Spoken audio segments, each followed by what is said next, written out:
It just shows us that we don't need high technology to do a good job of controlling our buildings. And the history is wonderful to know that people have realized that these things were important and have done something about it for centuries without the benefit of all of the equipment we have today.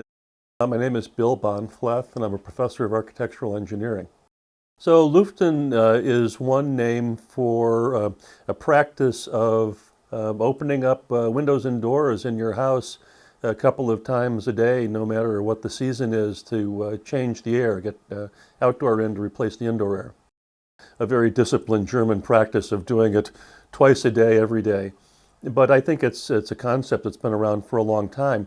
See, most of our houses don't have an outdoor air supply. The only air that gets into them either leaks in through cracks, or it comes in when you open a door or a window. So if you keep your house buttoned up real tight, the contaminants that are produced indoors can accumulate, and you may not even notice it because you become gradually accustomed to odors.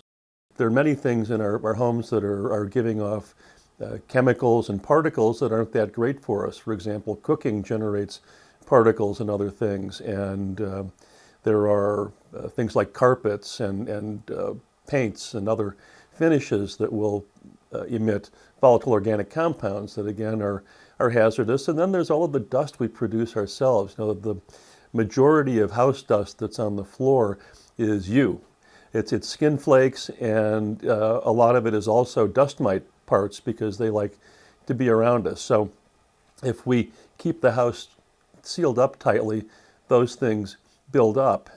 The reason we ventilate buildings, sometimes we have to ventilate them mechanically by code, is to keep those levels of indoor sourced contaminants down. So it makes a lot of sense if you have a house that doesn't have a dedicated outdoor air supply it's provided by a fan to do something like this to clear out those contaminants. I think many of us have gone on vacation and have noticed when we come back, the house smells funny. And it probably smells the same way it did when you left, but you were just used to it. If it's this time of year and it's really cold, do it like first thing in the morning or in the afternoon at a time when it's not going to be disruptive. And generally 10 or 15 minutes, if you've got a lot of openings open, is going to get good airflow through the house and close them. Or you could close them when your partner starts yelling at you. I'm freezing. But that's enough I think as a rule. But there's no reason you couldn't do it more often if the conditions were nicer. I would say the more comfortable the conditions are outdoors, the less impact it has on indoors, the more you should try to leave your house opened up.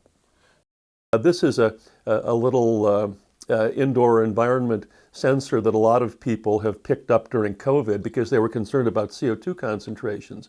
Well, the CO2 concentration tells you something about how well ventilated your building is. And so, I've got about 1,000 parts per million here right now, which is okay. But at home, typically, it's only 500 or 600, which is only a little bit above outdoors. But if I am seeing that that's getting high, then I'll think about cracking windows at least to make things a little better.